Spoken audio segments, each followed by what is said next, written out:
OBC reservation নিয়ে একটা কোর্টে কেস করেছে। কিছু দুষ্টু লোক আছে যারা কাজের কাজ করে না, অকাজের কাজ করে। একটা গিয়ে ঠুকে দিল আর ব্যাস ঠকঠকিয়ে বকবকিয়ে সেটা বন্ধ হয়ে গেল। এটা বোঝবার ক্ষমতা নেই যেটা করার ফলে আমার রিক্রুটমেন্ট কয়েক লক্ষ ছেলে মেয়ের আটকে আছে। মুসলমান একজন ওবিসিএ চেয়েছে, তাকে 24 ঘন্টারও কম সময়ে ওবিসিএ সার্টিফিকেট দিয়ে দেওয়া হয়েছে। পশ্চিমবঙ্গের প্রায় 80% মুসলমানকে তিনি ঢোকালেন ওবিসি এতে। কলকাতা হাইকোর্ট ডিভিশন সিদ্ধান্ত নেন যে আইনটা অবৈধ এবং অসাংবিধানিক। স্পেসিফিক্যালি বলতে চাইছি, কোনো আদালত, বিট হাইকোর্ট আর সুপ্রিম কোর্ট, কেউ নিয়োগে কোনো রকম নিষেধাজ্ঞা জারি করেনি। মমতা বন্দ্যোপাধ্যায় মুসলমানদের সরকারি চাকরিতে ঢোকাতে পারছেন না বলে হিন্দুদেরকে বঞ্চিত করছেন। এই রাজ্য সরকারই যখন কুচকাচ নিয়োগ করতে যাচ্ছে ডিস্ট্রিক্ট লেভেলে, এটা সিএমওই হোক, chief medical officer of health বা আশা কর্মী হোক, যেটা আইসিডাব্লিউএস বলা হয়, তাদেরকে নিয়োগ করার সময় কিন্তু ওবিসিএ নিচ্ছে। মানে সরকার যদি মুসলমানকে চাকরিতে ঢোকাতে পারে তবেই সে নিয়োগ করবে, যেখানে মুসলমানকে ঢোকাতে পারবে না মমতা ব্যানার্জি সরকার সেখানে রিক্রুট করবে না। দুধেল গাই ছাড়া সরকারি পরীক্ষা হবে না, এটা মমতা ব্যানার্জি স্পষ্ট বলে দিয়েছে। গত 10 বছরে 12 বছরে সরকারি চাকরিতে মুসলমানদের নিয়োগ কিভাবে হয়েছে কারোর কোনো আইডিয়া আছে? যদি রাজ্য সরকার নিজেদের ভুল স্বীকার করে নেয় যে না, আমরা যা করেছি তোষণের জন্য করেছি, ভোটের জন্য করেছি, আর করবো না, নাকে খত দিচ্ছি, আমরা রাজি আছি নতুন নীতি। কিন্তু যদি না করে তাহলে তো খেলা চলবে ভাই, খেলা হবে।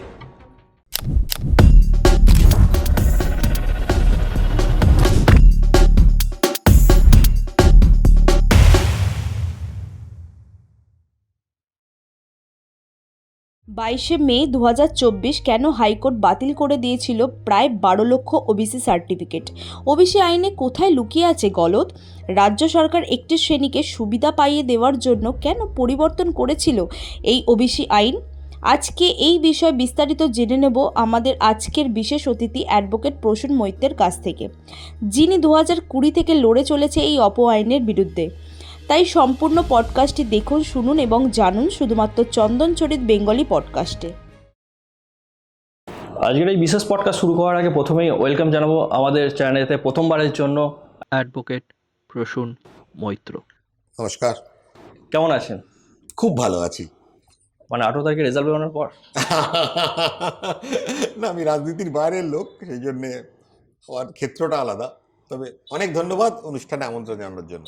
Thank you. আচ্ছা, ধন্যবাদ তো আপনাকে, আপনারা এত বিজি শিডিউল ছেড়ে আমার জন্য টাইম দিয়েছেন, মানে এটার জন্য স্পেশালি থ্যাঙ্কস আপনাকে। যেটা নিয়ে আজকে কথা বলবো এই পডকাস্টে, ওবিসি 2010 বা 2011 পর থেকে যত সার্টিফিকেট ছিল হাইকোর্ট প্রথমে বাতিল করে দিয়েছিল।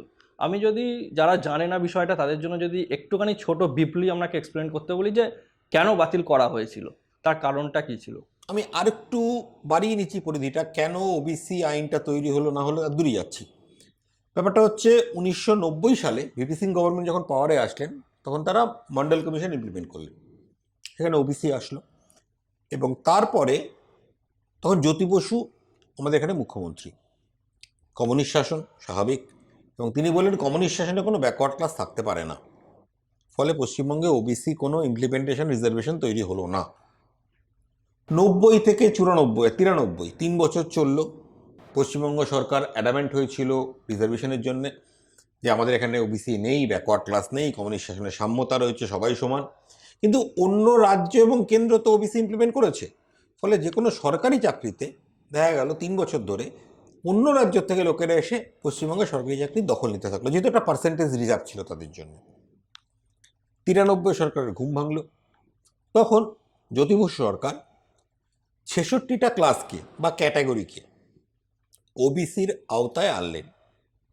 আমি দিনগুলো আপনাদের নোটিশ করতে বলবো। 93 সালে জ্যোতি বসুর মুখ্যমন্ত্রী যখন রয়েছেন তখন প্রথমবার 66টা ক্লাস বা ক্যাটাগরিকে ওবিসির আওতায় আনা হলো, যার মধ্যে 54টা হচ্ছে হিন্দু, 12টা হচ্ছে মুসলিম।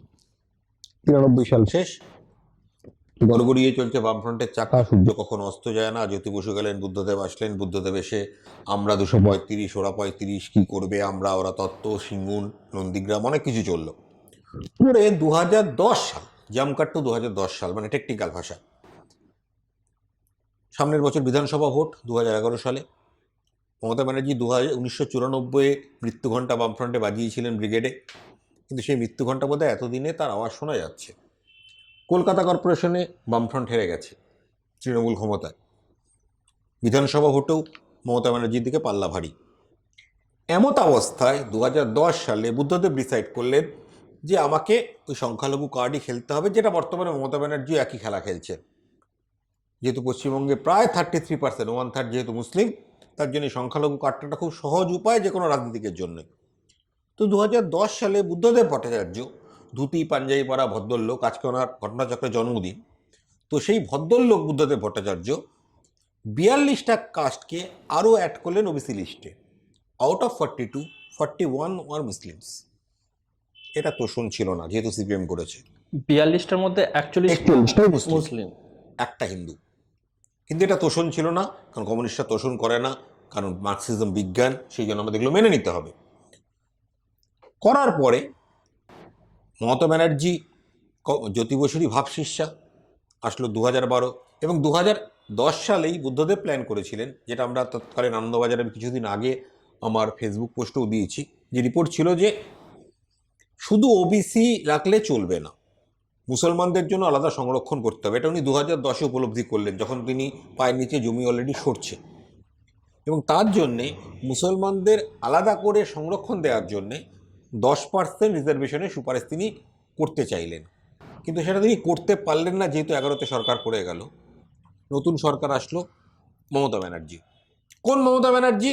যিনি 2011-র প্রচারে সব জায়গায় ঘুরে ঘুরে বলে বেরিয়েছেন, আমরা ক্ষমতায় আসলে পশ্চিমবঙ্গের সব মুসলমানকে সংরক্ষণের আওতায় নিয়ে আসব। এই প্রতিশ্রুতি তিনি দিয়েছেন। It is documented in high court recording also. ফলে 11 সালে যখন তিনি ক্ষমতায় আসলেন, 2012 সালে তিনি একটা আইন পাশ করলেন, West Bengal backward classes other than scheduled caste and scheduled tribes act, যেটাতে ওবিসিকে তিনি ভাগ করলেন। কীভাবে ভাগ করলেন? OBC A, OBC B. Technically ভারতবর্ষের অন্য সব রাজ্যে এই ভাগটা হয় অর্থনৈতিক সাচ্ছল্যের উপর ডিপেন্ড করে, ক্রিমি লেয়ার, নন ক্রিমি লেয়ার, অধিক সচ্ছল, কম সচ্ছল।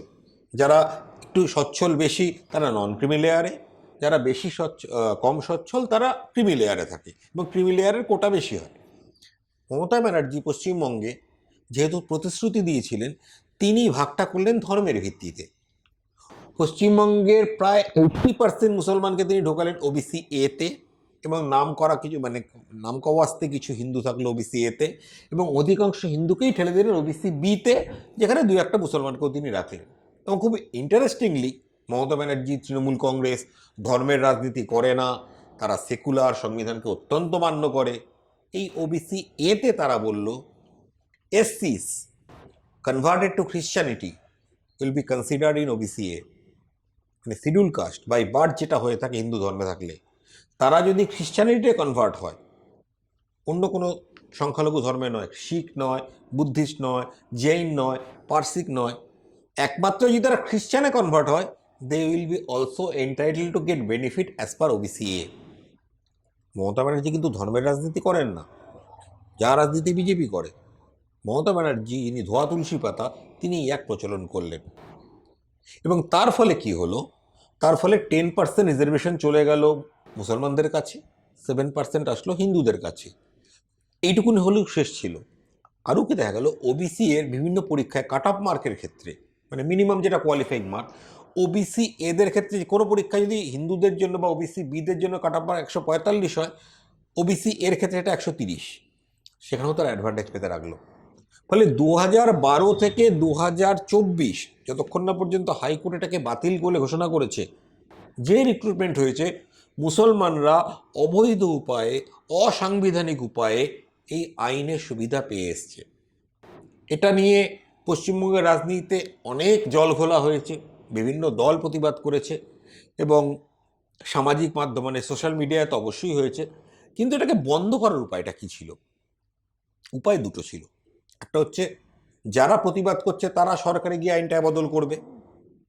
2 নম্বর উপায় কোর্টে যাওয়া। এবার আমরা আত্মদ্বীপ, একটা এনজিও, যেটা 2020 সালেই তৈরি করা হয়, সেটা অক্টোবর মাস 2020 সালের অক্টোবরে আমরা একটা পিআইএল ফাইল করি হাইকোর্টে। আপনাদের মনে থাকবে, আপনারা এখন যখন কেসগুলো দেখছেন, আপনারা দেখছেন কেসগুলোর নাম থাকছে Amal Kumar Das versus government of west Bengal. Amal Kumar Das কেন? কারণ এই প্রসঙ্গে ফার্স্ট মামলা 2010-এ অমল কুমার দাস করেছিলেন। আচ্ছা, এবার আমরা যখন 2020 সালে মামলা করলাম, পিআইএল করলাম, কিন্তু মামলাগুলো সবগুলোই 2018-র পর আর এগোচ্ছিল না। ওখানে এসে ডেড লক হয়ে গেছিল ওবিসি সংক্রান্ত যাবতীয় মামলা। আমরা যখন 2020 সালে আত্মদ্বীপ থেকে ফ্রেশ পিআইএল মানে পাবলিক ইন্টারেস্ট লিটিগেশন বা জনস্বার্থ মামলা করা হলো, তখন আমরা চিফ জাস্টিসের ঘরে গেল মামলাটা। তো সম্ভবত তখন তোদ্দান হল্লি ছিলেন চিফ জাস্টিস। তিনি এটাকে শুনে একটা স্পেশাল বেঞ্চ গঠন করলেন, জাস্টিস চক্রবর্তী এবং জাস্টিস মান্থার, এবং সেখানে এই মামলাটাকে তিনি রেফার করলেন এবং রেফার করার সঙ্গে সঙ্গে বলে দিলেন আগের যতই সংক্রান্ত মামলা আছে সেগুলোকেও ট্যাগ করে দেওয়া হোক। তার ফলেই যেহেতু ওল্ডেস্ট মামলা ছিল 2010-এ Amal Kumar Das versus state of west Bengal, সেটাকে আপনারা নাম দেখছেন, কিন্তু এই মামলাগুলো সবকটাই উদ্যোগ নতুন করে চার্জড আপ হয় 2020 সালে পিআইএল করার ফলে। আচ্ছা, এখানে আমার একটা কোশ্চেন আছে Sure. যে এখানে মানে এইটা কি হাইকোর্টে হয়েছিল না সুপ্রিম কোর্টে? হাইকোর্টে। আচ্ছা, ওটাই বলছি, হাইকোর্টে ডিভিশন চিফ জাস্টিসের ঘরে গেল, তিনি বেঞ্চ তৈরি করলেন। এবার 2021 থেকেই মামলার শুনানি শুরু হলো মান্থা এবং চক্রবর্তীর বেঞ্চে। শুনানি চলছে, আমরাও বক্তব্য রাখছি। রাজ্য সরকারের অ্যাডভোকেট জেনারেল ছিলেন তখন মিলন মুখার্জি, তিনিও এসেছিলেন, তিনিও বক্তব্য রেখেছেন। এবং সব পক্ষকে শোনার পরে 2024 সালের 22শে মে সম্ভবত, হ্যাঁ 22শে মে, আদালত মানে কলকাতা হাইকোর্ট ডিভিশন বেঞ্চ সিদ্ধান্ত নেন যে আইনটা অবৈধ এবং অসাংবিধানিক। এই সিদ্ধান্তের ফলে এবং তারা পরিষ্কার বলে দেন এই আইনের সুবিধা 2010 অনওয়ার্ডস যত সার্টিফিকেট ইস্যু করা হয়েছে পশ্চিমবঙ্গে সবকটাই অবৈধ এবং বাতিল হিসেবে গণ্য করা হবে। ঠিক, মানে একমাত্র 1993 যেটা বেসিক স্ট্রাকচার ছিল সেটাই একমাত্র বৈধ থাকবে। কারণ 93 থেকে 10-এর মধ্যে আর কোনো হাত পড়েনি এর মধ্যে। 93-এর পরেই আবার 10-এ এসছে, মানে যখন সিপিএম নিজের বিপদ বুঝতে পেরেছে। অসাম্প্রদায়িক সিপিএম, সাম্প্রদায়িকই বলছি না, আপনারা অনেকে নিন্দুকেরা সিপিএমকে ধর্মের রাজনীতি বলেন, যখন মাল্লাপুরমে মুসলিম জেলা ঘোষণা করেছিল বা মুসলিম লীগের সঙ্গে হাত মিলিয়েছিল, অনেকে সিপিএমকে বলে, কিন্তু আমি কখনোই সিপিএমকে এরকম ব্লেম করি না। একমাত্র ব্লেম বিজেপিরই প্রাপ্য। সিপিএম সম্পূর্ণ অসাম্প্রদায়িক এবং ধর্মনিরপেক্ষ দল। যাই হোক, তো 10 অনওয়ার্ডস সবগুলো বাতিল হয়ে গেল। এবার এখানে একটা ইন্টারেস্টিং বিষয়, ডিভিশন বেঞ্চ সবগুলোকে তো বাতিল করলেন, কিন্তু একটা স্পেশাল অর্ডার দিলেন যারা এই আইনের সুবিধা অলরেডি পেয়েছে, চাকরি অলরেডি পেয়ে গেছে, তাদের চাকরিতে কোনো প্রভাব পড়বে না। এটা হাইকোর্টের ডিভিশন বেঞ্চের অবজারভেশন ছিল, অর্ডারও ছিল, শুধু অবজারভেশন নয় অর্ডারও ছিল। আমরা Atmadeep being a NGO, being a party, being a aggrieved party, যারা আমরা মামলা করেছিলাম, আমরা এই পোর্শনের সঙ্গে এগ্রিড নই। ফলে আমরা সুপ্রিম কোর্টে একটা ক্যাভিয়েট তো ফাইল করলাম, কারণ আমরা জানতাম মমতা ব্যানার্জি সরকার এই রায় মেনে নেবে না। যে মুসলমান দুধেল গায়ের উপর উনি ভরসা করে বসে রয়েছেন, তিনি রায় মেনে নেবেন না, এটা স্বাভাবিক। ফলে তিনি সুপ্রিম কোর্টে অ্যাপিল করবেন। ফলে আমরা একটা ক্যাভিয়েট করলাম, তার সঙ্গে আমরা একটা স্পেশাল এসএলপিও করলাম, মানে স্পেশাল লিভ পিটিশন 16936 অফ 2024, যেটাতে আমরা হাইকোর্টের রায়ের ওই অংশটাকে চ্যালেঞ্জ করলাম যে আমরা হাইকোর্টের বাকি রায়ের সঙ্গে সহমত, কিন্তু যেখানে হাইকোর্ট বলছেন যে যারা অলরেডি ইন সার্ভিস চাকরি পেয়ে গেছেন তাদের চাকরিতে কোনো প্রভাব পড়বে না, এটার সঙ্গে আমরা সহমত হতে পারিনি। কারণ আমরা মনে করি একটা বিষবৃক্ষের ফল বিষাক্তই হয়। হাইকোর্ট যখন আইনটাকেই অসাংবিধানিক বলছেন, অবৈধ বলছেন, তাহলে তার ভিত্তিতে চাকরি পাওয়া চাকরিগুলো কি করে বৈধ হতে পারে? এবং আমাদের স্ট্যান্ড যে কতখানি ঠিক ছিল সেটা রিসেন্টলি আমরা গত 10ই ফেব্রুয়ারি হাইকোর্টের একটা রায় এসছে, সুপ্রিম কোর্টের রায় এসছে, যেখানে পরিষ্কার বলে দেওয়া হয়েছে যে অবৈধ উপায়ে কেউ যদি চাকরি পায়, পেছনের দরজা দিয়ে কেউ যদি চাকরিতে ঢোকে, তাহলে তাকে পেছনের দরজা দিয়েই বেরিয়ে যেতে হবে। আমরা এই পোর্শনটাকেই চ্যালেঞ্জ করেছি এবং শুনানি চলছে। গত 5ই আগস্ট থেকে শুনানি চলছে। হ্যাঁ, সুপ্রিম কোর্টে একটা সিভিল ম্যাটারের সময় লাগে, যে কোনো কেসেই লাগে। তো নেক্সট হিয়ারিং 18ই মার্চ ডিউ আছে। তো চলছে, খেলা হচ্ছে, খেলা হবে। আচ্ছা, এই যে টাইম পিরিয়ডে মানে সব কিছু রিক্রুটমেন্ট পুরো স্টপ হয়ে গেছে, মানে এখান থেকে কিভাবে বেরোনো যেতে পারে? বা আমরা রিক্রুটমেন্ট স্টপ হয়ে গেছে এটা সরকার চাইছে না বলে হাইকোর্ট বা সুপ্রিম কোর্ট বা কোনো স্ট্যাটিউটারি বডি রিক্রুটমেন্ট বন্ধ করার কোনো আদেশ দেননি। একমাত্র আদেশ হাইকোর্ট স্পেসিফিক্যালি বলেছে 2010 অনওয়ার্ডস ওবিসি সার্টিফিকেট বাতিল, কারণ সেটাকে অসাংবিধানিক বলে ডিভিশন বেঞ্চ মান্যতা দিয়েছে, এটা অবৈধ অসাংবিধানিক, ফলে সেগুলো ভ্যালিড হতে পারে না। ফলে যদি ফ্রেশ ওবিসি করতে হয়, লিস্ট করতে হয়, রাজ্য সরকারকে ফ্রেশ নোটিফিকেশন জারি করে, ফ্রেশ সার্ভে করে, ব্যাকগ্রাউন্ড চেক করে নতুন ওবিসি দিতে হবে, দিতেই পারে, রাজ্য সরকারের কাছে অধিকার রয়েছে, স্বাধীনতা রয়েছে। কিন্তু রাজ্য সরকার ওই পথে না হেঁটে কি করছে, যেহেতু মুসলমানদের ঢুকাতে পারছে না, তার জন্যে তারা হাজার হাজার হিন্দু পরীক্ষার্থীদেরকে বঞ্চনা করার জন্য পরীক্ষা পুরো প্রসেসটাই বন্ধ করে রেখে দিয়েছে। কোনো আদালতের আদেশ নেই, আমি স্পেসিফিক্যালি বলতে চাইছি, কোনো আদালত, বিটস হাইকোর্ট অর সুপ্রিম কোর্ট, কেউ নিয়োগে কোনো রকম নিষেধাজ্ঞা জারি করেনি। মমতা বন্দ্যোপাধ্যায় মুসলমানদের সরকারি চাকরিতে ঢুকাতে পারছেন না বলে হিন্দুদেরকে বঞ্চিত করছেন, এবং আমি খুব অবাক হয়ে যাচ্ছে এটা দেখে যে রাজ্যের প্রধান বিরোধী দল, যারা নিজেদেরকে হিন্দুত্ববাদী বলে মনে করেন, তারা এই বিষয়ে এত নিষ্ক্রিয় নিষ্প্রভ কী করে থাকতে পারেন। কারণ একটা ছেলে যত দিন যাচ্ছে তার বয়সের সীমাও তো পার হয়ে যাবে। যে কোনো সরকারি চাকরির একটা নির্দিষ্ট আপার লিমিট থাকে, সেই আপার লিমিটটা যদি তার ক্রস করে যায়, তার ক্ষতিপূরণ কে দেবে তাকে? গত মে মাস থেকে, মানে হাইকোর্টের রায় থেকে আজকে মার্চ মাস শুরু হয়ে গেল, প্রায় 7 মাস 8 মাস ধরে রাজ্য সরকার কোনো নিয়োগ করছে না। দোহাই দিচ্ছে কি না, হাইকোর্ট যেহেতু আপিল করেছে, সুপ্রিম কোর্টে মামলা পেন্ডিং আছে। খুব ইন্টারেস্টিংলি মজাদার বিষয় হচ্ছে, এই রাজ্য সরকারই যখন খুচখাচ নিয়োগ করতে যাচ্ছে ডিস্ট্রিক্ট লেভেলে, এটা সিএমওইচ হোক, chief medical officer of health, বা আশা কর্মী হোক, যেটা আইসিডাব্লিউএস বলা হয়, তাদেরকে নিয়োগ করার সময় কিন্তু ওবিসিএ নিচ্ছে। মানে সরকার যদি মুসলমানকে চাকরিতে ঢোকাতে পারে তবেই সে নিয়োগ করবে, যেখানে মুসলমানকে ঢোকাতে পারবে না, মমতা ব্যানার্জি সরকার সেখানে রিক্রুট করবে না। দুধেল গাই ছাড়া সরকারি পরীক্ষা হবে না, এটা মমতা ব্যানার্জি স্পষ্ট বলে দিয়েছে। ঠিক আছে, মমতা ব্যানার্জি দুধেল গাইদের ভোটে ভরসা করাই মেনে নিলাম, তিনি তার এই পলিসি নিয়েছেন। রাজ্য বিরোধী দল কোথায় রয়েছে আমরা প্রশ্ন করতে চাই। তারা কোনো এ নিয়ে সোচ্চার হচ্ছে না। হাজার হাজার ছেলে মেয়ের ভবিষ্যৎ নষ্ট হচ্ছে, তাই তো বয়স পেরিয়ে যাচ্ছে। তো এই বিষয়ে পরবর্তী দিন যখন সুপ্রিম কোর্টে মামলা উঠবে, এই বিষয়েও অনেক প্রশ্ন উঠবে অবশ্যই। আচ্ছা, এই মুহূর্তে যে কেসটা যেই জায়গায় দাঁড়িয়ে আছে, আপনার কি মনে হচ্ছে মানে কতদিনের মধ্যে মানে এটা সলভ হতে পারে? কারণ মানে আপনি যেটা বললেন যে মমতা ব্যানার্জি চাইছেন না তার স্পেশাল একটা শ্রেণীকে সুবিধা পাইয়ে দেওয়ার জন্যই তিনি আটকে রেখেছেন, আবার রায়ও যতক্ষণ না আসছেন উনি তো প্রসেসও করবেন না। তো আপনার কি মনে হচ্ছে কতদিনের মধ্যে এই রায়টা আসতে পারে? আমার কোশ্চেনটা করার একটাই কারণ হচ্ছে, যারা হিন্দুই হোক বা মুসলিম হোক, যারা পরীক্ষার মেরিটে বা মানে নিজের মেরিটে চাকরি পেতে চাইছে, তাদেরও তো এক প্রকার আটকে আছে। তো সেই জায়গা থেকেই কতদিন তারা আর হোল্ডে থাকবে? এখানে একটা খুব গুরুত্বপূর্ণ তোমার প্রশ্নের মধ্যে বিষয় হচ্ছে মেরিট। এই মেরিটের ভিত্তিতে যদি নিয়োগ হতো তাহলে এত প্রশ্ন উঠতো না, কিন্তু মেরিটটাকেই কম্প্রোমাইজ করেছে মমতা ব্যানার্জি সরকার, যার জন্যে ওবিসি এর জন্য রেখেছে 130, ওবিসি বির জন্য 145। এটা মেরিট কম্প্রোমাইজ করা। হিন্দুর জন্য একরকম, মানে ইংরেজিতে একটা কথা আছে, শিফটিং দ্য গোল পোস্ট, মানে নিজের সুবিধা অনুযায়ী গোল পোস্টকে কখনো এখানে রাখবো, কখনো এখানে রাখবো। তো মমতা ব্যানার্জি সরকার পশ্চিমবঙ্গে খুব নক্কারজনকভাবে, এবং সেটা বুদ্ধদেব ভট্টাচার্য সরকারই করতে চেয়েছিল, সুযোগ পায়নি বলে করেনি। এখন এই ইন্টারভিউ দেখার পরে বা যারা কমিউনিস্টরা, যারা মমতা 14 গোষ্ঠী উদ্ধার করবে এবং আহা কি দিন ছিল আমাদের বুদ্ধদেবের সময় বলে বলবে, তাদেরও বলে দিই, প্ল্যানটা ছিল বুদ্ধদেবেরই। মমতা জাস্ট ইমপ্লিমেন্ট করেছে, আইন তৈরি করেছে, কারণ তার নির্বাচনী প্রতিশ্রুতি ছিল। কিন্তু বেসিক জায়গা যেটা প্রশ্ন করলে যে কতদিনে মিটবে, যদি মেটা হয় একদিনই মিটে যেতে পারে। রাজ্য সরকার যদি সুপ্রিম কোর্টে বলে যে we are tendering or Apology, আমাদের ভুল হয়েছিল, আমাদের যোগ্য লোককে বঞ্চিত করে আমরা করেছিলাম, আমরা ফ্রেশ পদ্ধতিতে আবার নিয়োগ করছি, যোগ্য লোককে প্রপার সার্ভে করে দিচ্ছি, একদিনেই মিটে যেতে পারে। এই মেটা না মেটা পুরোটাই ডিপেন্ড করছে রাজ্য সরকারের মানসিকতার উপরে। কারণ আমাদের বক্তব্য পরিষ্কার, আপনি যে পদ্ধতিতে নিয়োগ করেছেন বা সিলেক্ট করেছেন সেই পদ্ধতি ফেয়ার হয়নি, সেটা হাইকোর্ট মেনে নিয়েছে।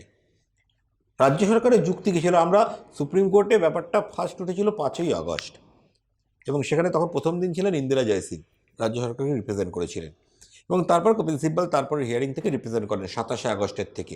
20শে আগস্ট ছিল, 20শে আগস্ট আরজি কর কেসের জন্য হিয়ারিংটা হয়নি, নেক্সট 27শে আগস্ট তখন থেকেই কপিল সিব্বল রিপ্রেজেন্ট করেন। এবং তখন জাস্টিস চন্দ্রচূড়, প্রাক্তন প্রধান বিচারপতি, রাজ্য সরকারকে নির্দেশ দেন যে আপনারা যে তালিকা তৈরি করেছেন ওবিসি এর, কীভাবে করেছেন, আমাদেরকে একটা এফিডেভিট দিয়ে দিন। তো এবং ভাই শুনলে খুব আশ্চর্য হয়ে যাবে, যখন তালিকা দেওয়া হয়েছে তার কপি আমরাও অপোজিশন হিসেবে পেয়েছি, 24 ঘন্টাও লাগেনি তাকে ওবিসি এ সার্টিফিকেট দিতে, মানে একজন অ্যাপ্লাই করার। না কোনো ব্যাকগ্রাউন্ড চেক হয়েছে, না কোনো ক্রস ভেরিফিকেশন হয়েছে, না কোনো সার্ভে হয়েছে। মুসলমান একজন ওবিসি এ চেয়েছে, তাকে 24 ঘন্টারও কম সময়ে ওবিসি এ সার্টিফিকেট দিয়ে দেওয়া হয়েছে। এটা পদ্ধতি? এই পদ্ধতির আমরা প্রতিবাদ করেছি যে যারা যোগ্য, হ্যাঁ মুসলমানদের মধ্যে অনেকে অবশ্যই গরিব রয়েছে, কিন্তু ওবিসির ক্রাইটেরিয়া তো হওয়া উচিত financial condition, not the religious condition. কারণ ধর্মীয় পরিচয় দিয়ে তো ওবিসি নির্ধারিত হয় না। ওবিসির ক্রাইটেরিয়া হচ্ছে তার আর্থিক মাপকাঠি। যদি কোনো মুসলমান আর্থিকভাবে দুর্বল শ্রেণীর হয়ে থাকে, তাকে দিন না, আপনি কোনো আপত্তি নেই তো, কিন্তু আপনি তো সেটা করেননি। আপনি কোনো সার্ভে করেননি। আপনি সাচার কমিশন বলছে, সাচার কমিশন 2005-এ, আপনি সার্টিফিকেট দিচ্ছেন 2012-তে, আইন বানাচ্ছেন। 7 বছরে পৃথিবী সূর্যকে 7 বার ঘুরে এসছে। আপনি রেফারেন্স দিচ্ছেন কলকাতা ইউনিভার্সিটির অ্যানথ্রোপোলজি বিভাগকে। সেই সার্ভে কতজনকে নিয়ে হচ্ছে? কোথাও 200 জন, কোথাও 50 জন, কোথাও 40 জন। ইন্দিরা সায়নি কেসে সুপ্রিম কোর্ট পরিষ্কার বলেছেন যে it should be, the sample should be of considerable amount. একটা সার্ভে করার জন্য তো প্রপার ডেটা লাগবে আমার। সেটা না করে জাস্ট একটা ঢাল বানানোর জন্য কলকাতা ইউনিভার্সিটির অ্যানথ্রোপোলজি ডিপার্টমেন্টের সার্ভেকে হাতিয়ার করে যে নক্কারজনক ভূমিকা মমতা ব্যানার্জি সরকার নিজের নির্বাচনী প্রতিশ্রুতি পূরণ করার জন্য নিয়েছিল, আমরা সেটার এগেনস্টে। It's nothing against Hindus or Muslims, it's nothing against anybody. কিন্তু যে কোনো সরকারি কাজ তো আমার ব্যক্তিগত সম্পত্তি নয় যে আমি একে দেবো ওকে দেবো আমার চয়েস অনুযায়ী। তার একটা পদ্ধতি থাকে, সেই পদ্ধতি যদি ফলো করা না হয় তো প্রতিবাদ হবে। আচ্ছা, এক্ষেত্রে তো মমতা ব্যানার্জি এসে বলছে যে কিছু দুষ্টু লোকেরা চাইছে না বলেই এই জিনিসটা হয়ে আছে। না, দিদি আমাকে খুব ভালোবাসেন, সেই জন্য হয়তো দুষ্টু লোক বলেছেন, আরও কোনো অপশব্দ ইউজ করতে পারতেন। এর আগেও উনি অপশব্দ ইউজ করে বলে সরি বলেছেন। কিন্তু প্রশ্ন হচ্ছে দুষ্টু হোক বা শিষ্ট হোক, উনি দুষ্টু, উনি শিষ্ট, কিন্তু সেক্ষেত্রেও কি আমরা রাজ্যের একজন সাংবিধানিক প্রধান হিসেবে আমরা রাজ্যবাসী এটুকু এক্সপেক্ট করতে পারি না যে তিনি সাংবিধানিক দায়িত্ব পালন করবেন, মানে she will discharge her constitutional duties? এটা তো মিনিমাম কাম্য। আমরা যখন কাউকে প্রধানমন্ত্রী মুখ্যমন্ত্রী নির্বাচন করি তখন তো আমাদের মিনিমাম কাম্য এটাই থাকে যে সংবিধান অনুসারে পালন করবেন। একদম। এইটুকু এক্সপেকটেশন রেখেই তো করি। আমরা কি নির্বাচন করার সময় তিনি হয়তো ইন্দিরা গান্ধীর মতো পরে ইমার্জেন্সিও জারি করতে পারেন, কিন্তু নির্বাচন করার সময় তো আমরা এটা এক্সপেক্ট করি না তিনি আবার সাংবিধানিক অধিকার হস্তক্ষেপ করবেন। আমরা তো এই আশা নিয়েই নির্বাচন করি যে আমার যে অধিকার রয়েছে সংবিধান অনুসারে বর্তমান দিনে, আজকের দিনে, সেটা উনি রক্ষা করবেন, বজায় রাখবেন, পালন করবেন। তা মমতা ব্যানার্জি যখন শপথ নিচ্ছেন মুখ্যমন্ত্রী হিসাবে, তখন কি ওনার এইটুকুনি নৈতিক দায়িত্ব আসে না যে রাজ্যের সব অধিবাসীকে তাদের সাংবিধানিক অধিকারটুকু আমি নিশ্চিত করব ধর্মের ভিত্তিতে? সিরিয়াসলি এই প্রসঙ্গে একটা কথা আমি একটু উল্লেখ করতে চাই। সম্প্রতি আমি অভিষেক ব্যানার্জির একটা সাক্ষাৎকার দেখছিলাম, তাতে তিনি মোদির একটা ইন্টারভিউকে টেনে এনেছেন, যেখানে মোদি বলছেন যে গুজরাটে আমরা মুসলমানদেরও ওবিসির আওতায় নিয়ে এসেছি। ঠিক, আমিও দেখেছি। ইনফ্যাক্ট আমি আজ থেকে 3 বছর আগে এটা আমার টাইমলাইনেও শেয়ার করেছি। কিন্তু প্রশ্ন হচ্ছে, মুসলমানদের ওবিসিতে ক্যাটাগরিতে আনার মধ্যে আমরা আপত্তি করিনি। সে যদি সত্যি ইকোনমিক্যালি ব্যাকওয়ার্ড হয়ে থাকে তো আদার ব্যাকওয়ার্ড ক্লাসের মধ্যে সে আসতে পারে, সেখানে তার রিলিজিয়ান কখনো বাধা হতে পারে না। আমাদের আপত্তি সেখানে যেখানে কেবল তার ধর্মের জন্য তাকে ওবিসিতে এতে নেওয়া হচ্ছে। দুটোর মধ্যে তফাৎটা বোঝা উচিত। মুসলমান ওবিসিতে আসছে, আমাদের কোনো আপত্তি নেই। সে যদি ডিজার্ভিং হয়, সত্যি ইকোনমিক্যালি ব্যাকওয়ার্ড হয়, সে আসতেই পারে। সেখানে হিন্দু, মুসলিম, খ্রিস্টান কোনো বাধা হওয়া উচিত নয়, কারণ গাইডলাইনটাই বলা হয়েছে আর্থিক কাঠামোটা। কিন্তু যেখানে মমতা ব্যানার্জি ধর্মকে ক্রাইটেরিয়া বানাচ্ছেন এবং নির্বাচনী প্রতিশ্রুতিকে পালন করার জন্যে কোনো সার্ভে ছাড়া, কোনো ব্যাকগ্রাউন্ড চেক ছাড়া, অ্যাব্রাপ্টলি, আরবিট্রারিলি মুসলমানদেরকে ওবিসিতে ঢুকিয়ে হিন্দুদের বঞ্চিত করছে। গত 10 বছরে, 12 বছরে সরকারি চাকরিতে মুসলমানদের নিয়োগ কিভাবে হয়েছে কারোর কোনো আইডিয়া আছে? সেটা শিক্ষা হোক, স্বাস্থ্য হোক, জুডিশিয়ারি হোক, পুলিশ হোক, কিভাবে ঢুকেছে তারা? তারা কি ডিজার্ভিং? না, তারা ডিজার্ভিং নয় বলেই তাদেরকে ওবিসি এতে নেওয়া হয়েছে। আদারওয়াইজ সিম্পল হিন্দু মুসলিম করার দরকার কি আছে? ওবিসিতেই রাখতো। অথবা ওবিসি এ বি এই ধর্মের ভিত্তিতে না করে একটা সিম্পল মাইন্ড স্টোর করে দিতে পারতো যে এই ইনকামের নিচে যারা থাকবে তারা ওবিসি এ, আর এই ইনকামের উপরে থাকলে ওবিসি বি, সচ্ছল অসচ্ছল যে ক্যাটাগরি। কিন্তু যখন এই ধর্মের ভিত্তিতে হচ্ছে, তার পেছনে ভোট ব্যাংক একটা মাইন্ডসেট কাজ করছে, যে আমার যারা দুধ দেয়, মমতা ব্যানার্জি যেটা বলেছিলেন যে গরু দুধ দেয় তার তো লাথি খেতেই হবে, সে তেলানি পাড়ায় পুলিশকে লাথি মারলেও তার বাড়িতে রেশন পৌঁছাতে হবে, কিন্তু প্রসূন মিত্র সেটা হাইলাইট করার জন্য প্রসূন মিত্রকে গ্রেপ্তার করতে হবে, হ্যাঁ তারপর কোর্টে ধাতা নিয়ে ছেড়েও দিতে হয়। কিন্তু এই যে তোষণমূলক রাজনীতি, একটা সাংবিধানিক পদে থেকে এটা করা যায় না, এইটারই আমরা প্রতিবাদ করেছি। আচ্ছা, এই যে আপনি বলছেন, মানে এই কেসটার সঙ্গে একটুখানি আমাদের অডিয়েন্সের জন্য বলে দিন আপনি ডাইরেক্টলি কিভাবে যুক্ত? ডাইরেক্টলি এভাবেই যুক্ত, এটা ফার্স্টেই বললাম। ওবিসি কেসে 2018 অবধি অনেকগুলো মামলা হয়েছিল, কিন্তু 18-র পরে মামলাগুলো আর দুর্ভাগ্যক্রমে এগোয়নি। বেশিরভাগ মামলাই হাইকোর্টের অরিজিনাল সাইডে ছিল। মানে আপনারা অনেক কিছু বলা হয় যে হাইকোর্টের অরিজিনাল সাইড আর অ্যাপিলেট সাইড দুটো সাইড থাকে। মানে কলকাতা জুরিসডিকশনের মধ্যে যে মামলা একটা আর্থিক ভ্যালুর উপরে হলে সেটা হাইকোর্টে চলে আসে, এটা সিটি সিভিল কোর্টে থাকে না। যেহেতু এটা বড় সড়ো একটা অ্যামাউন্টের মামলা, তাই হাইকোর্টের অরিজিনাল সাইডে ছিল, এবং মামলাগুলো সবই 2018 অবধি এসে মোটামুটি আটকে গিয়েছিল। আমরা 20 সালে যখন পিআইএল করি, মানে আত্মদ্বীপ 2020 জানুয়ারিতে তৈরি হয়, এবং আমরা অক্টোবর 18 কিংবা 19, এক্সাক্ট ডেটটা খেয়াল নেই, আমরা পিআইএল করি হাইকোর্টে যে এই অবৈধ আইন বাতিল করা উচিত। তখনকার যিনি চিফ জাস্টিস ছিলেন তদ্দন হল্লি, তিনি এই মামলাটা শোনেন, প্রথম মামলাটা পাঠান সঞ্জীব ব্যানার্জির বেঞ্চে, এবং তারপর একটা স্পেশাল ডিভিশন বেঞ্চ তৈরি করেন জাস্টিস মান্থ এবং জাস্টিস চক্রবর্তীর, সেখানে রেফার করেন, যেখানে আমাদের অ্যাডভোকেট যিনি ছিলেন তিনি বলেন এই সংক্রান্ত আরও অনেক মামলাও অলরেডি পেন্ডিং রয়েছে অরিজিনাল সাইডে। তখন চিফ জাস্টিস বলেন তাহলে ওই মামলাগুলোকে এর সঙ্গে ট্যাগ করে দেওয়া হোক। সেই কারণেই ট্যাগ করে দিয়ে সবকটা মামলা একসাথে শুনানি চলতে থাকে। আজকে যখন আপনি সুপ্রিম কোর্টের কেস দেখবেন একসাথে 5-6টা মামলা রয়েছে, অমল কুমার দাস রয়েছে, আত্মদ্বীপ রয়েছে, আরও 4-5টা মামলা একসাথে রয়েছে, কারণ ওগুলো ট্যাগ ম্যাটার্স। আজকে যদি আমরা 2020-তে আত্মদ্বীপ অ্যাপ্রোচ না করতো, মামলাগুলো ওই অবস্থায় থেকে যেত। সুপ্রিম কোর্টের লাস্ট স্টেটমেন্টে তো এটা বলে দেওয়া হয়েছে যে এর সঙ্গে বাকি যেসব কেসগুলো যুক্ত ছিল সবগুলোই নিষ্পত্তি হলো। না, এখানটা একটু আমার আপত্তি আছে। এর সঙ্গে মানে হচ্ছে, দেখুন সুপ্রিম কোর্টের পদ্ধতি হচ্ছে, আপনারা যারা এই কেসটা ফলো করছেন, এই যে টিচারদের 26,000 চাকরি বাতিল কেসটা যারা ফলো করছেন, তারা দেখবেন যে প্রতিটা হিয়ারিংয়ে, প্রতিটা ডেটেই কিছু পার্টি অ্যাড হয়, নতুন নতুন পার্টি অ্যাড হয়, যাদের মনে হয় যে আমিও কনসার্ন, এই রায় নিয়ে আমি কনসার্ন, আমি অ্যাগ্রিড, এই রায়টা আমাকে প্রভাবিত করবে। কোনো একটা বড় কেস এটা হয়, এটা তো আমার সঙ্গে আপনার ব্যক্তিগত মামলা নয় যেটা সুপ্রিম কোর্টে যাচ্ছে, একটা সোসাইটি ভিত্তিক মামলা। ফলে এই মামলাতে যত মামলা এগোতে থাকে, যেমন আরজি কর কেসও আমরা দেখেছি, প্রথমে রাজ্য সরকার ছিল, তারপর জুনিয়র ডাক্তার আসলো, সিনিয়র ডাক্তার আসলো, এইমস আসলো, এরকম একের পর এক পার্টি অ্যাড হতে থাকলো, তাদের অ্যাডভোকেটরা অ্যাড হতে থাকলো। যে কোনো বড় কেস এটা নর্মাল, মানে আস্তে আস্তে কনসার্ন পার্টি বাড়তে থাকে। তো এই কেসেও জনৈক ভদ্রলোক তিনি মামলা করেছিলেন, এই কেসে যুক্ত হওয়ার জন্য তার কিছু প্লি ছিল। তো সেই কেসটা নর্মাল কেসে কি হতো, সুপ্রিম কোর্ট এটাকে মূল মামলার সঙ্গে ট্যাগ করে দিতেন। কিন্তু সেদিনকে হয়তো বিচারকদের মানে মুড খুব শরীফ ছিল, ভালো ছিল, তিনি বলেছিলেন যে ঠিক আছে আপনার বক্তব্য আপনি বলুন। খুব ইন্টারেস্টিংলি তিনি পার্টি করেছিলেন অমল কুমার দাস, রাজ্য সরকার এবং backward commission, West Bengal backward classes কমিশনকে। আত্মদ্বীপকে তিনি কিন্তু পার্টি করেননি, কারণ আত্মদ্বীপ শক্তকার তিনি জানতেন, তাই আর ঘাটাতে চাননি। তা মজার কথা যে বিরোধীতে কোনো পার্টি দাঁড়ায়নি, ফলে তিনি একাই তার বক্তব্য রাখার সুযোগ পেয়েছিলেন। এবং তার বক্তব্য শোনার পর সুপ্রিম কোর্টে একই বেঞ্চ, গভাই এবং জাস্টিস অগাস্টিনের বেঞ্চ মনে হয়েছিল যে আপনার বক্তব্যের সারবত্তার সঙ্গে আমরা একমত নই, ফলে আমরা ইন্টারফেয়ার করব না হাইকোর্টের রায়ের মধ্যে।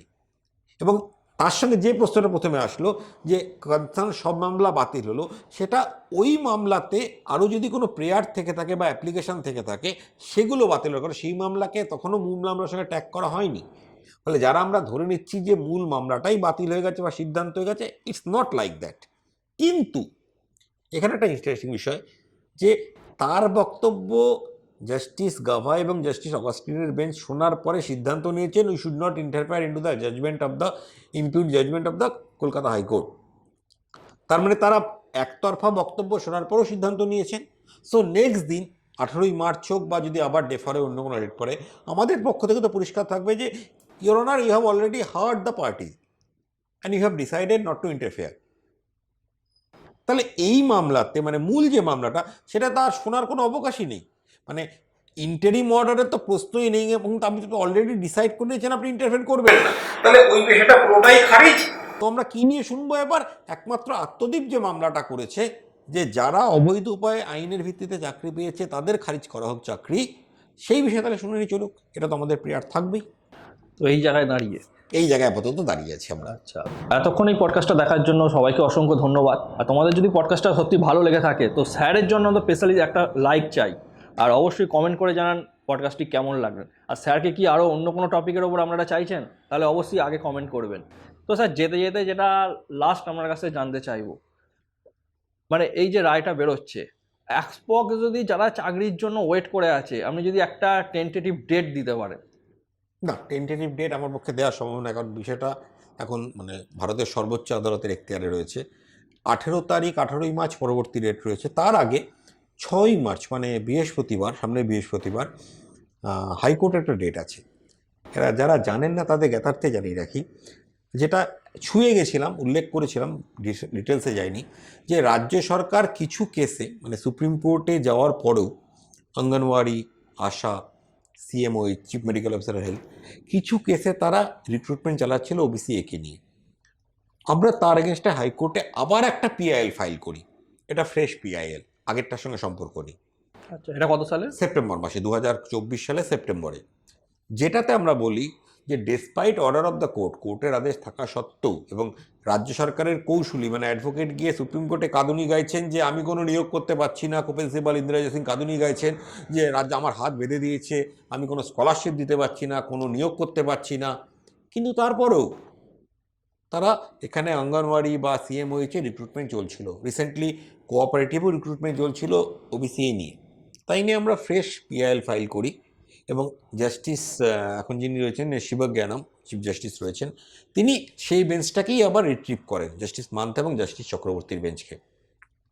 সেই বেঞ্চে মামলাটা আবার যায়, এবং সেখানে আমরা পরিষ্কার বলি যে আপনার বেঞ্চ পরিষ্কার আদেশ দিয়েছিল যে এই একটাই বাতিল হয়ে গেছে, অসাংবিধানিক, অবৈধ, এবং সুপ্রিম কোর্ট সেটার উপর কোনো স্টে দেয়নি, ফলে আপনার আদেশই এখনও বলবৎ রয়েছে, আইনটা অবৈধ, অসাংবিধানিক। তা সত্ত্বেও রাজ্য সরকার এই নিয়োগগুলো চালিয়ে যাচ্ছে বলে আমরা স্পেসিফিক ডেট বাই ডেট উদাহরণগুলো দেখাই। তখন রাজ্য সরকারের যিনি কৌশলী ছিলেন তাকে জিজ্ঞেস করা হয়, তিনি তো কেঁদে কেটে, না স্যার আমার জানা নেই এরকম কিছু, যে এরকম দু একটা রেট যাওয়ার পর তখন হাইকোর্ট থেকে মানে নতুন কেসে হাইকোর্ট বলে ঠিক আছে আপনি তাহলে আমাকে একটা এফিডেভিট দিন, যে আপনারা যে করছেন না তার একটা এফিডেভিট আমাকে দিন, বা আপনি এ সম্বন্ধে অজ্ঞাত বা আপনার জ্ঞানের বাইরে এই জিনিসটা করছে বলে। তারপর সম্ভবত 27শে নভেম্বর ডেটে 3টে ডেজ মিস করার পর ওয়েস্ট বেঙ্গল ব্যাকওয়ার্ড কমিশনের একজন অফিসার তিনি আন্ডারটেকিং দেন, এফিডেভিট দেন যে হাইকোর্টের রায়টা আমরা সব ডিপার্টমেন্টে অলরেডি কনভে করে দিয়েছি এবং আর কোনো নিয়োগ হবে না, এটা আমরা অ্যাসিওরেন্স দিচ্ছি। 27শে নভেম্বর 2024। আজকের দিনে মার্চ মাসে দাঁড়িয়ে আমি বলতে পারি যে রাজ্য সরকার কথার খেলাপ করেছে, কোর্টে যা বলেছে সেটা মান্য করছে না, এবং সেটা আমরা এক্সপোজ করে দিয়েছি বলেই গত 9ই জানুয়ারি যখন লাস্ট হিয়ারিং ছিল হাইকোর্টে, অ্যাডভোকেট জেনারেল উপস্থিত ছিলেন এবং তাকেও বলতে হয় যে না আমরা একটু সময় চাইছি, আমরা রিপোর্ট দেব, আমরা একটু সময় চাইছি, কিন্তু ঘটনা চলছে। আগামী 6 তারিখে মানে 6ই মার্চ আবার হিয়ারিং রয়েছে। আমরা তো কোর্টের অবশ্যই দৃষ্টি আকর্ষণ করব, কারণ এর মধ্যে আমরা দেখি পাবলিক সার্ভিস কমিশন এবং কোঅপারেটিভ এগুলো রিক্রুট করছে। এবং মজার কথা, কলকাতা হাইকোর্টেরই অরিজিনাল সাইটের একটা রেজিস্ট্রার তিনি নোটিশ জারি করেছেন যেখানে ওবিসি রিক্রুট করা হচ্ছে। একই ঘটনা ঘটছে বারাসাত জেলা কোর্টের ক্ষেত্রে, উত্তর দিনাজপুর জেলা কোর্টের ক্ষেত্রে, বাঁকুড়া জেলা কোর্টের ক্ষেত্রে, পশ্চিম মেদিনীপুর জেলা কোর্টের ক্ষেত্রে। মানে জুডিশিয়ারির রায়কে জুডিশিয়ারি নিজেই ইন্টারপ্রেট করতে পারছে না। এবং আপনি শুনলে খুব আশ্চর্য হয়ে যাবেন যে আমরা রিসেন্টলি একটা নোটিফিকেশান দেখলাম, রিক্রুটমেন্ট নোটিফিকেশান দেখলাম, যেখানে বলছে যে OBC A OBC B category ভাগ করা আছে, ওবিসি এতে 2 জন, ওবিসি বিতে 1 জনকে নেওয়া হবে। তারপর বলা আছে মহামান্য কলকাতা হাইকোর্টের এত তারিখের রায় দ্বারা যেসব ক্যাটাগরি স্ট্রাক ডাউন করা হয়েছে তাদেরকে ওবিসি এ বা বির মধ্যে কনসিডার করা হবে না। ব্যাপারটা বোঝো, নোটিফিকেশনে ওবিসি এর জন্য 2টো পোস্ট ভ্যাকেন্ট রাখা হয়েছে, মানে কোটা রাখা হয়েছে, ওবিসি বির জন্য একটা রাখা হয়েছে। সেই নোটিফিকেশনেরই 3 নম্বর পেজে 4 নম্বর পয়েন্টে বলা হচ্ছে কলকাতা হাইকোর্ট দ্বারা শাটডাউন করা ক্যাটাগরিজের জন্যে কোনো রকম রিজার্ভেশন রাখা হবে না। এবার আবার প্রশ্ন হচ্ছে, কলকাতা হাইকোর্ট তো পুরো আইনটাকেই স্ট্রাইক ডাউন করে দিয়েছে, তাহলে উপরে যে দুটো একটা পোস্ট রাখা হচ্ছে সেটা কোন আইনের ভিত্তিতে? কিন্তু এরকম খুব ইন্টারেস্টিং বিষয় উঠে আসছে যেগুলো আমরা লক্ষ্য করছি। তো নেক্সট যেটা হিয়ারিং আছে 6 তারিখে, সামনের বৃহস্পতিবারে, তোমরা অবশ্যই বিষয়টাকে মহামান্য হাইকোর্টের সামনে উল্লেখ করব। কিন্তু যে প্রশ্নটা ছিল কত দিনের মধ্যে হবে স্পেসিফিক ডেট, এটা আমাদের আওতায় নেই। বললাম এটা একদিনেই হয়ে যেতে পারে যদি রাজ্য সরকার নিজেদের ভুল স্বীকার করে নেয় যে না আমরা যা করেছি তোষণের জন্য করেছি, ভোটের জন্য করেছি, আর করবো না, নাকে খত দিচ্ছি, আমরা রাজি আছি মামলা তুলে নিতে। কিন্তু যদি না করে তাহলে তো খেলা চলবে ভাই, এবং খেলা হবে। তাহলে এতক্ষণ পডকাস্ট দেখার জন্য সবাইকে অসংখ্য ধন্যবাদ। খেলা দেখি কতদিন চলে, ততদিন পর্যন্ত সাবধানে থাকুন, সুস্থ থাকুন। জয় হিন্দ, জয় শ্রীরাম।